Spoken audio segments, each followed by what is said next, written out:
Nah ini yang jarang orang mengkaji. Maka sebelum mengkaji tentang akhlak itu penting, itu dikaji dulu status halal haramnya. Musa ini punya banyak mukjizat. Nabi Musa ini punya banyak mukjizat. Mukjizat itu sesuatu yang luar biasa, nggak bisa dinalar oleh akal. Itu kalau orang baik disebut mukjizat, kalau orang buruk punya kemampuan ini disebut sihir. Ya, tapi sama-sama punya kekuatan yang dahsyat. Sehingga ketika Nabi Musa punya kekuatan yang dahsyat ini, yang disebut mukjizat, Fir'aun cara berpikir yang bisa mengalahkan ini hanya sihir.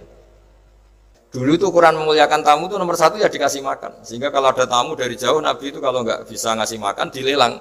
Siapa sahabatku yang bisa ngasih makan? Karena orang itu sekali bertamu ya memang kelaparan betul. Perjalanan 2 hari nggak ada warung, nggak ada ATM, nggak bisa mampir ke kantor cabang minta fasilitas kan nggak bisa.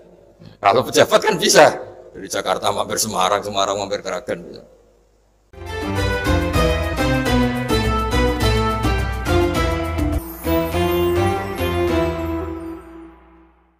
Bismillahirrahmanirrahim.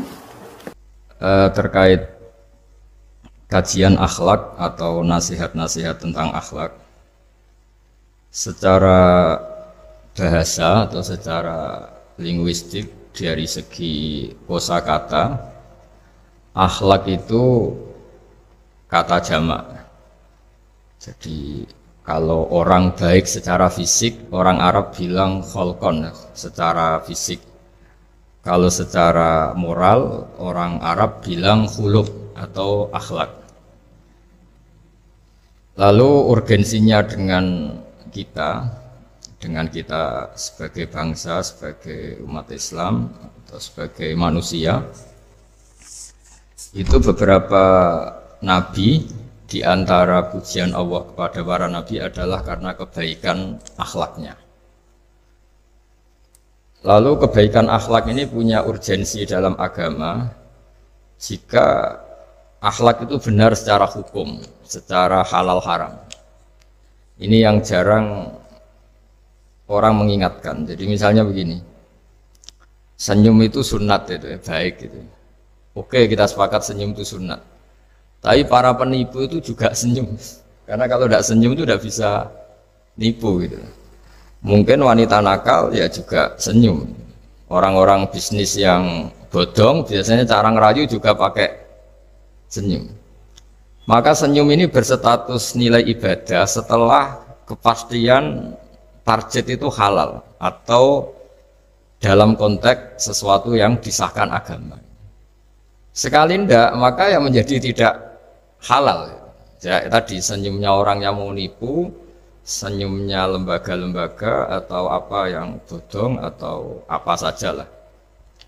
Nah ini yang jarang orang mengkaji. Maka sebelum mengkaji tentang akhlak itu penting, itu dikaji dulu status halal haramnya. Ya kayak tadi misalnya senyum itu sunat, senyum itu ibadah, kata Rasulullah tasaddaku walau bitalqati wajhin, bersedekahlah meskipun hanya dengan senyum. Itu setelah ada kepastian status apa? Halal. Tapi jika orang itu mau nipu itu juga pasti senyum. Orang yang mau menggoda lelaki juga pasti senyum. Lelaki yang goda perempuan juga senyum. Dan kadang konteksnya tidak dalam hal-hal yang dibenarkan syarak. Sehingga kepastian halal haram ini nomor satu.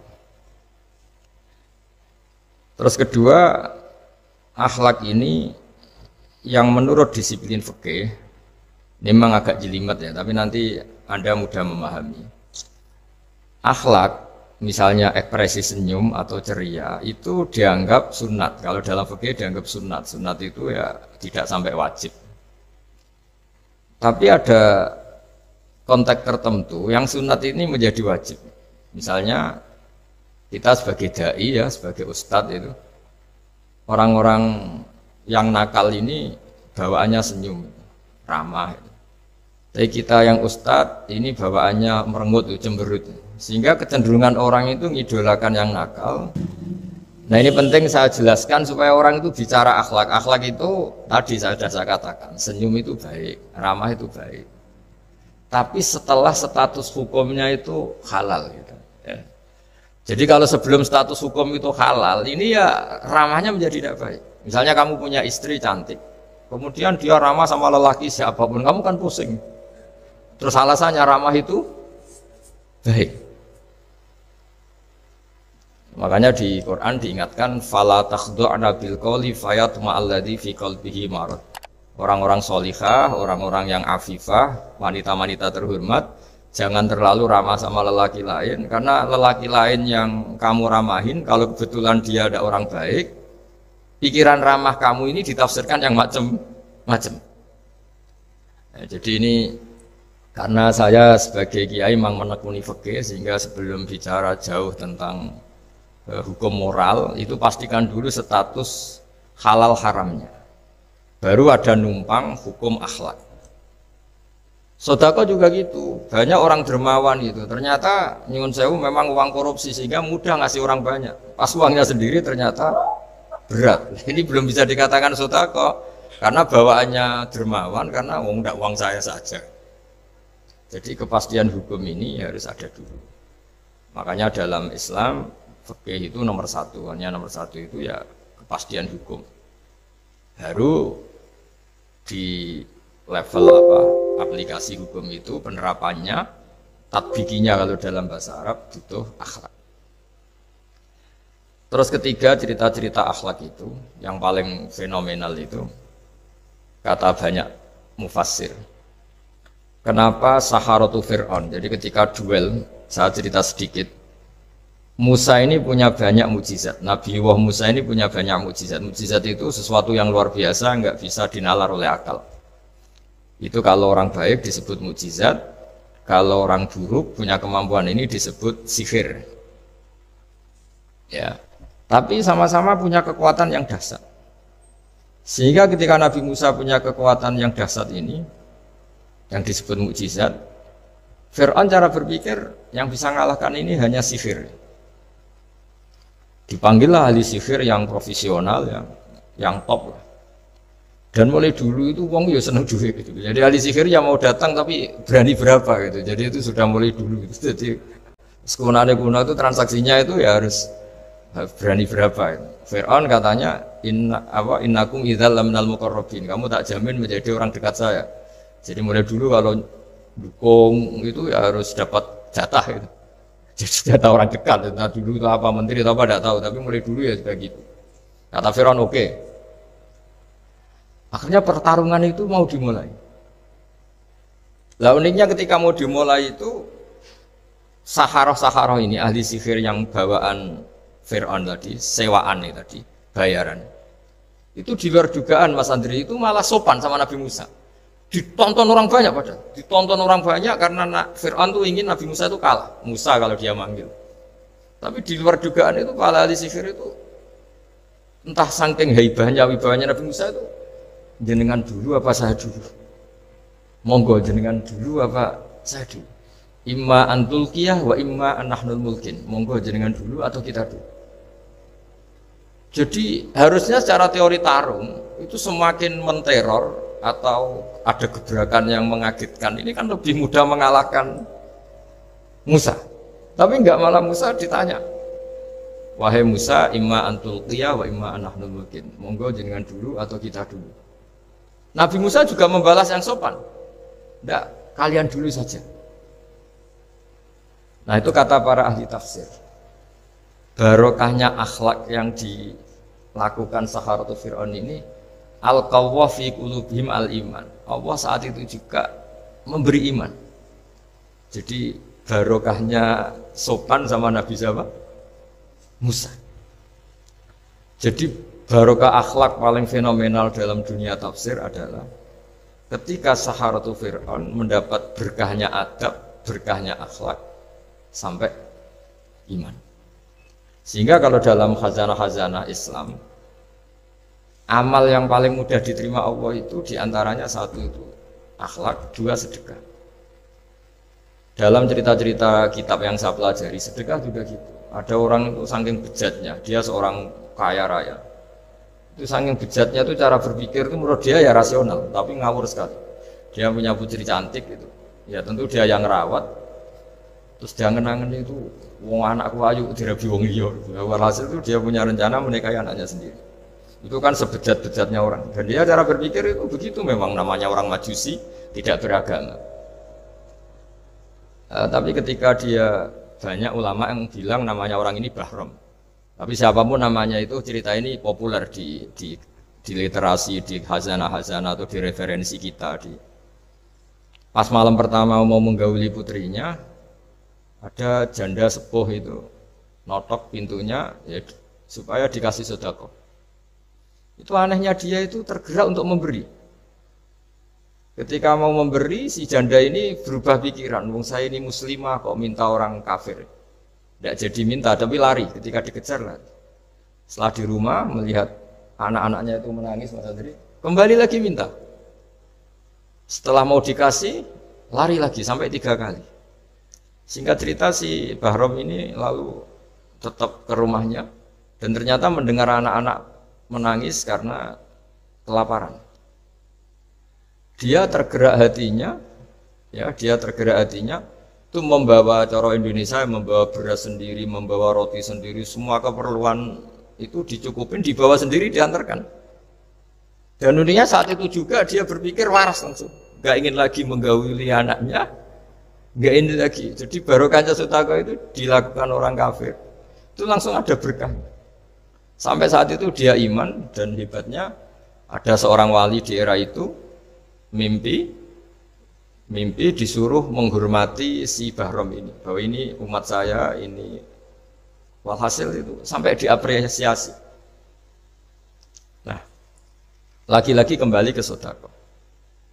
Jika ada orang netral, misalnya orang netral itu ya diajak baik ya mau, diajak buruk ya mau, belum punya perpendirian, juga belum punya karakter, belum punya status yang permanen, ya solehnya masih amatir, faseknya ya masih amatir. Kemudian terus ada kompetisi, alam raya ini kan kompetisi. Ternyata yang tukang sedekah, yang mudah memberi itu yang fasek, yang ini pelit. Jangan-jangan kita disalahkan Allah ketika orang yang netral ini jadi orang fasek. Karena apa? Kenangannya dengan orang fasek mendapat keenaan sedekah atau servis, kenangannya sama orang soleh tidak mendapat. Malah dikongkon terus jadi panitia pengajian, kan kesel kan. Nah, kalau dibebani terus, sehingga diantara ciri agama ini qalilul maunah, agama ini harus berbiaya murah. Itu hal-hal yang harus kita perhatikan. Nah, kecuali ini sudah orang yang punya karakter, memang sudah orang soleh, memang bawaannya ingin mendukung yang kanan, yang ahlul yamin, ya, hanya suka kebaikan. Ini kan kita bicara orang yang belum punya apa? Karakter. Kalau yang soleh kan karuan, dirayu yang ini sudah ada mau, meskipun yang ini ngel-ngelo terus tetap nggak masalah yang kanan ini. Nah, ketika kita ngelola anak Mas Andri ini, Mas Dwi ini karena yang ada jadi saya pakai contoh. Saya punya kenangan dalam hal ini itu sangat miris. Ada orang sepuh soleh, cerita anaknya itu sekarang kerja di Jakarta tidak sholat, padahal itu ya orang soleh, orang baik. Dan dia kenapa datang ke saya? Karena minta maaf dulu pernah dengan tanda ketik pernah menyalahkan bapak saya, menyalahkan kiai-kiai yang lunak. Bapak saya dulu ya di dalam ada TV, ada sepeda motor, ya umumnya orang. Ternyata kasusnya itu sederhana Mas Andri. Anaknya kiai ini, orang soleh lah, itu karena saking ketatnya itu di rumah nggak ada TV, juga nggak ada motor. Sehingga kenangan pertama lihat TV ya diservis orang yang nyuwun sewu tidak sholat. Kenangan pertama pakai motor ya dipinjemin orang yang enggak sholat. Sehingga bawaannya dia punya utang jasa sama orang yang tidak baik lah gitu. Akhirnya ini enggak jadi idola, orang tuanya meskipun soleh enggak jadi idola. Dan orang tuanya itu enggak punya TV supaya waktunya enggak habis untuk nonton TV, enggak punya motor biar enggak keluyuran. Niatnya baik, sangat baik. Tapi karena terus ini tuh tadi, kembali ke tadi al-insan abdul ihsan, manusia itu budaknya kebaikan. Kenangannya lihat TV ya sama orang yang nggak bener ini. Kenangannya pakai motor ya pakai. Akhirnya ikut merantau ini ke Jakarta. Singkat cerita terus akhirnya dia katut temannya yang nggak sholat. Nah, ini yang di sini jika kamu mengelola agama ini secara tidak simpatik, lanfaddu min khaliq, pasti orang itu bubar. Singkat cerita terus karena dia mungkin orang soleh ya tetap doanya didengar Allah, dia nangis-nangis berdoa di depan Allah terus minta maaf sama kiai-kiai yang pernah disalahkan, yang terlalu longgar sama anaknya. Karena bapak saya termasuk orang yang longgar. Mbah Mun saya tahu di dalamnya ya ada TV, ada motor, umumnya anaknya difasilitasi. Lalu anaknya itu terus diparingi Allah tobat kembali. Terus dia menservis anaknya dengan umumnya orang. Jadi yang bahaya itu bukan tidak ada TV-nya, tapi kenangan pertama tahu TV ini. Bagi anak yang nggak pernah lihat TV itu kan diberi hak lihat TV itu spesial. Sama bagi anak yang sama sekali nggak ada motor itu kan dikasih pinjaman motor itu kan spesial. Jadi kesimpulan dari ngaji akhlak ini harus dikawal supaya mengawal kebaikan. Jangan sampai anak kita, keluarga kita punya utang jasa sama orang yang nggak benar sehingga dia ngidolakannya orang yang nggak. Ya tadi misalnya kadang-kadang orang nggak benar itu ketemu temannya, ayo ngopi-ngopi, beres. Yang ini kita sebagai orang tuanya mau ngopi saja tanya, jam segini kok ngopi? Apa saja salah. Jadi bawaannya di rumah disalahin, bawaannya di luar dibebasin. Akhirnya kenangannya kan ini buruk. Ini hal-hal seperti ini yang kita harus hati-hati lah ngelola kebenaran. Makanya ada cerita di kitab Risalah Qusairiyah juga diulang lagi di Ihya. Ada orang Majusi. Ya bayangkan dulu itu kan padang pasir, di jalan nggak ada air, juga nggak ada warung Mas Andri, juga nggak ada ATM. Jadi bayangkan dulu. Jadi cerita ini harus dibayangkan dulu. Kalau sekarang kan nggak kebayang ada orang kelaparan di perjalanan. Makanya dulu tuh hukumnya ekstrim. Siapa yang iman billah wal yaumil akhir harus memuliakan tamunya. Dulu tuh ukuran memuliakan tamu tuh nomor satu ya dikasih makan. Sehingga kalau ada tamu dari jauh, Nabi itu kalau nggak bisa ngasih makan dilelang. Siapa sahabatku yang bisa ngasih makan? Karena orang itu sekali mertamu ya memang kelaparan betul. Perjalanan 2 hari nggak ada warung, nggak ada ATM, nggak bisa mampir ke kantor cabang minta fasilitas kan nggak bisa. Kalau pejabat kan bisa dari Jakarta mampir Semarang mampir Kragen bisa. Singkat cerita dilelang sama dia, siapa yang bisa? Masyhur kan cerita itu, ada orang yang sebetulnya miskin, saya ya Rasulullah, ternyata yang dikasihkan itu makanan jatah apa? Anaknya, kan masyhur cerita itu. Kata dia pulang, terus lampunya pura-pura dimatikan, terus anaknya disuruh menidurkan, terus dia pura-pura nemani makan, padahal hakikatnya yang makan itu hanya tamunya. Saat itu juga Allah menurunkan wahyu kepada Rasulullah SAW. Allah memuji perilaku sahabat ini karena bisa ngasih makan tamu. Jadi dulu itu yang namanya tamu itu kalau nggak dihormati taruhannya nggak iman, karena nasibnya sampai seperti ini karena dulu seperti itu. Nah kembali lagi ke cerita tadi. Tamu makanan atau tamu atau apa sajalah. Itu servis sosial ini nomor 1. Kalau enggak, seorang lagi ya, kalau enggak, itu ya orang terus enggak simpati. Nah, sehingga karena taruhannya seperti itu sampai Allah lewat binaan kekasihnya, maka na yu'minu billahi wal yaumil akhir falyukrim dhaifan. Sehingga tidak suatu saat Nabi Ibrahim itu punya tamu, orangnya Majusi. Majusi itu enggak mukmin. Majusi itu lebih buruk ketimbang Yahudi, lebih buruk ketimbang Nasrani karena ada ahli kitab sama sekali. Kalau di Quran kan dibedakan, ada kafir ahli kitab yang masih percaya Tuhan, yaitu Yahudi Nasrani, ada yang sama sekali sudah tidak percaya Tuhan. Itu Majusi, nggak punya kitab. Orang Majusi datang ke Nabi Ibrahim karena beliau terkenal Abu Duyuf, bapak dari segala tamu. Beliau itu nggak mau makan kecuali bareng tamu, bareng anak yatim, saking solehnya Nabi Ibrahim.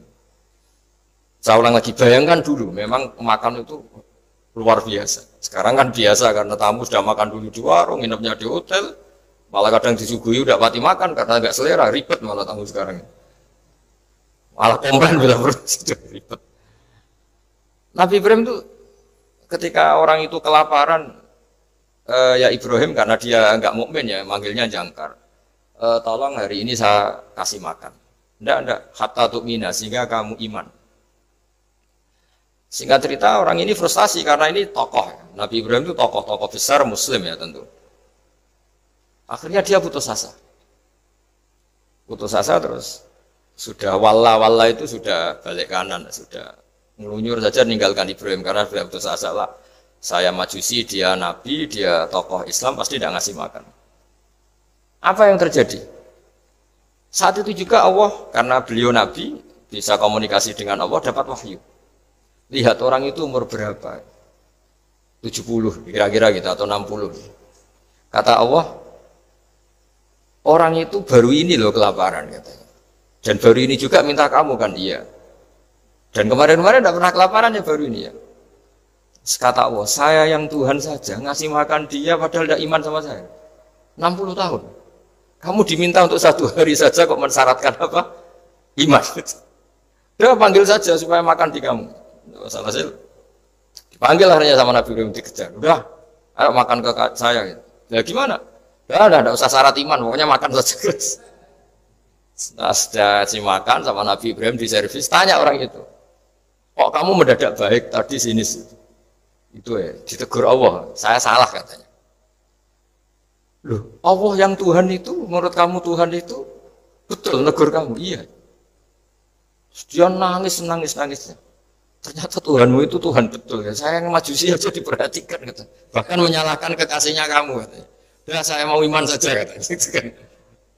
Itu ya barokahnya servis tadi. Nah sekarang misalnya kita bertarung di dunia yang bebas ini. Misalnya nyuwun sewu, yang ngasih makan ini nyuwun sewu orang nggak baik, yang orang baik nggak ngasih. Pasti utang jasanya orang ini sama yang nggak baik. Karena kenanya sama orang baik itu udah baik. Nah ini yang dimaksud walaupun tafadzun qalidul qalbi lan faddu min khalid. Kalau orang mengelola Islam dengan cara yang kurang baik, maka akan melahirkan orang lari. Karena tadi al-insan abdul es. Jadi cerita yang ringan-ringan di sekeliling kita juga seperti itu. Bapak-bapak itu ngopi di rumah itu ya rasanya kopi sama. Itu gara-gara tidak nyaman ya cara bujune marah kan gitu cara nyugoi. Di warung senyum. Akhirnya milih di warung. Karena di warung dapat senyum, di rumah dapat. Ya sudah. Semuanya semua proses sosial itu seperti itu. Nah mau saya di sini bayangkan tuh anak kita kenangannya dengan kita, dengan bapaknya, dengan ibunya ini kurang baik. Kenangannya di luar baik. Sehingga anak kita cenderung tidak ngidolakan kita, meninggalkan kita. Jadi menurut saya belajar akhlak paling pokok adalah kaitannya dengan kepentingan anak-anak kita. Saya bukan niat sombong ya, saya tuh alhamdulillah sampai sekarang tuh masih sering mandikan anak saya, jalan-jalan sama anak saya. Hak-haknya, bahkan saya ini punya ajaran yang agak unik. Tapi istri saya sudah menerima dulu ya sempat janggal-janggal tuh sekali, sekarang sudah menerima. Saya punya anak yang biasa ikut adik saya di Fuad itu masih kelas 2 SD. Mulai kelas 1 SD, mulai kelas 2 saya bilang, kalau kamu ingin jajan, bapak pas tidur bangunkan. Padahal anak saya itu punya santri, punya banyak yang bantu. Dulu istri saya protes, itu kan melatih anak nggak sopan karena bangunkan orang tua. Enggak kata saya, sopan itu nomor 2, nomor 1 itu hukum. Terus saya beri penjelasan. Yang paling berhak atau yang paling boleh dingel-ngelno anak. Dingel-ngelno anak itu ya diganggu anak. Itu ya orang tuanya. Masa anak mau jajan yang harus ribet pembantu, mana anak mau jajan yang harus ribet orang. Yang paling boleh diganggu oleh anaknya ya orang tuanya. Itu hukum kata saya. Akhlak nomor 2. Sehingga barokahnya hukum itu, saya ulang lagi, barokahnya hukum itu, kalau anak ini terpaksa pembantu itu pas lalai, pas kita tidak nyalahkan, kan kewajibannya di kita. Akhirnya kita menjadi tahu, baru istri menjadi tahu, yang paling berhak diganggu anak ya orang itu hukum. Nah akhlak itu baru nomor 2, ganggu itu ya dikira-kira lah pas bangun atau pas rileks. Tapi itu nomor 2, itu namanya moral. Moral itu sunat. Tapi kalau hukum itu nomor 1.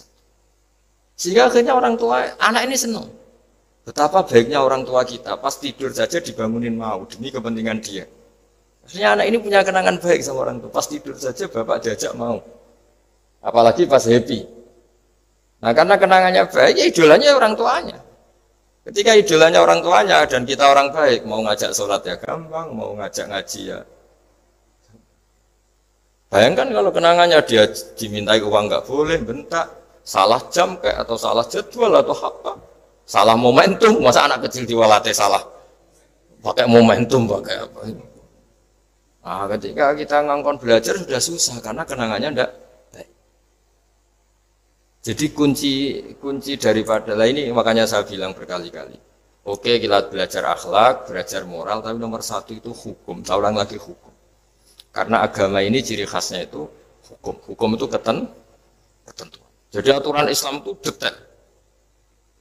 Misalnya saya belum haji, ya sudah, sebagian harta saya jatah untuk haji itu sudah tidak milik saya, harus dianggap miliknya haji. Sehingga kalau saya meninggal setiap saat, yang boleh diwaris oleh anak cucu saya hanya yang melebihi dari biaya haji. Makanya di Indonesia disebut gaji amanat. Gaji amanat itu orang yang sebetulnya sudah mampu haji tapi tidak kober haji. Itu kalau sudah meninggal harus ada jatah haji yang dianggarkan untuk haji apa? Amanat. Baru sisanya boleh diwaris. Karena ini hukum. Nah nanti di akhirat juga Allah pakai hukum. Kalau ada anak nggak sholat, yang pertama disalahkan orang tuanya. Kenapa ini tidak sholat? Semua kesalahan anak-anak kita adalah dibebankan ke kita. Ya, jadi saya mohon cerita-cerita akhlak ini jangan sampai hanya nyuwun sewu moral dengan arti kenyamanan sosial, tapi kembalikan ke Allah dan apa? Rasul. Sehingga ini yang terakhir saya cerita hadis yang populer sekali. Ada 3 hadis yang populer dan ini sampean semua pasti hafal. Maka na yu'minu billahi wal yaumil akhir fal yukrim jarahu. Terus ada yang fal yukrim dhaifahu. Terus yang ketiga fal yakul khairan aw liyasmut. Berkata baik atau kalau enggak bisa berkata baik ya apa dia. Nah, itu uniknya Islam itu apa Mas Dwi? Uniknya Islam itu tidak pernah membolehkan umatnya terdikte oleh sosial Mas Andri, enggak boleh. Tapi hanya terdikte oleh ketentuan Allah dan Rasul. Jadi Allah cara ngendikan, kalau kamu iman kepada Allah dan Rasul, iman kepada Allah artinya apa? Allah memerintahkan kita berbuat baik sama tetangga, sama tamu. Maka lakukan itu. Sekali tidak demi Allah dan Rasul, berarti Anda didikte oleh hukum sosial. Kalau tetangga baik ya kita baik, kalau dia buruk ya kita ikut buruk. Itu artinya apa? Kita tidak didikte oleh hukum Allah dan Rasul, tapi didikte oleh hukum apa? Sosial. Islam itu agama yang hubungannya manusia itu dengan Allah, bukan dengan sosial. Sehingga ketika baik sama tetangga pun itu karena perintah Allah. Sehingga kalau suatu saat kecewa tetangga kita itu kurang ajar misalnya, ya kita tetap nyaman saja karena kita baik itu atas perintah. Makanya masyhur di kalangan ahli hadis ada dawuh Nabi, la takunu imma'atan. Taquluna in ahsanan nas ahsanna wa in dolamuna dolamna. Kamu jangan jadi orang yang didikte sosial. Kalau orang baik kamu baik, kalau orang buruk kamu ikut buruk. Itu namanya orang yang nggak punya prinsip. Tapi walakin wattinu anfusakum, kata Rasulullah. Kuatkan prinsip kamu, jika manusia baik kamu akan baik, dan manusia ketika buruk kamu pun tetap ingin baik. Nah, dengan demikian ini berarti kebaikan kamu itu atas perintahnya Allah dan Rasul, bukan atas nama sosial. Sehingga misalnya ada orang birrul walidain, ibunya bawaannya cerewet, mbahnya cerewet, ya tetap baik. Tapi kalau kamu didikte sosial, sekali ibu kamu bawel, malas lah ketemu ibu bawel. Nah, ini berarti kamu belum didikte Allah dan Rasul, tapi didikte itu hukum apa? Sosial. Sehingga untuk menutup mauidhah ini, saya sering cerita di mana-mana di kitab Ihya itu ada cerita, ada seorang pemuda yang kurang ajar sekali. Ada kiai dipanggil, Pak Yai silahkan ke rumah saya.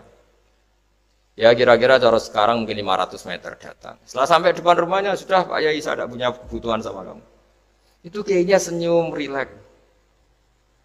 Setelah sampai rumahnya dipanggil lagi, Pak Yai mohon ke rumah saya. Kiainya ke situ lagi asik. Terus setelah sampai rumahnya pemuda tadi, sudah pulang aja saya tidak butuh kamu. Sampai 3 kali. Dan kiainya tuh asik, ceria gitu. Pemuda itu kagetnya bukan main. Kenapa Pak Kiai tidak tersinggung? Malah senyum-senyum. Jong kata orang Jawa ini. Ini cerita di Ihya. Saya tuh senang sekali nuruti perintah Allah. Allah menghentikan, saya disuruh hormat tetangga. Lah kamu tetangga saya. Dan saya alhamdulillah bisa nuruti karep kamu. Disuruh ke kamu, saya ke kamu. Dan sekarang karep kamu saya pulang, ya saya pulang. Syukur sekali hari ini saya bisa nuruti perintah Allah sampai 3 kali. Nangis pemuda itu. Loh kalau kamu kan mau tampar, ini kan pelecehan. Itu kan kurang ajar betul, kiai digambar. Tapi wali-wali itu nggak berpikirannya tidak seperti itu. Kalau kamu tidak wali ya memang aneh pikiran itu, tapi yang benar ya itu. Nah, jadi lewat ngaji ini saya mohon dah semua teman-teman yang di BI maupun seluruh kita, akhlak itu nomor satu. Dengan makna tapi setelah kepastian hukum. Misalnya lagi setelah kepastian apa? Hukum. Jadi misalnya senyum itu sunat karena kita merayu mitra bisnis untuk bisnis yang halal. Tapi kalau bisnis kita bodong, ya semua orang ingin nipu kan ya pasti senyum lah. Berarti yang pahalanya besar ya orang-orang penipu karena senyumnya lebih sering dibanding yang enggak nipu. Jadi artinya akhlak itu menemukan momentum sebagai ibadah setelah ada kepastian hukum apa? Halalnya. Tapi kalau nggak ada kepastian hukum halalnya, ya ini senyum itu dievaluasi tadi. Misalnya orang ngerayu juga harus senyum, orang nipu juga harus senyum. Ini yang mungkin banyak diabaikan. Saya kira demikian dan mohon maaf karena sebetulnya kalau andaikan tadi jalannya normal mungkin saya agak terlambat. Itu kan banyak lubang-lubang karena apa? Itu biasanya kan karena hujan ya. Tapi ya saya suka tetap terlambat biar keren pernah nunggu kiai. Jadi kalau dalam teori agama itu sama kok. Sholat, Nabi itu pernah sholat isya itu setengah tiga dini hari. Sahabat biasanya kan beliau suka awal waktu. Terus ketika sahabat tanya kata Nabi, malam ini spesial karena kamu lama sekali nunggu apa? Sholat. Gak semua orang malam ini bisa menunggu apa? Sholat.